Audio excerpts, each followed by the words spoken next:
Rustic Holidays is situated in Konkan region of Maharashtra. It is not near the seaside, but it is between the Sahyadris and beaches of Konkan. The speciality about Rustic Holidays is it's totally eco-friendly built.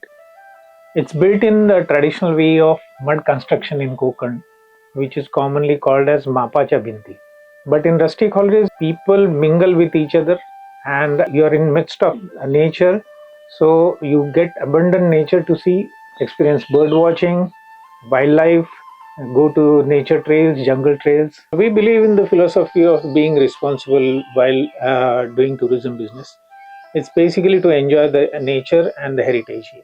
The other part of being responsible is, we are employing local villages. It's like going to your Nana Nani's place or Mama's place and enjoying nature and the village life. The idea was to promote village life to the younger generation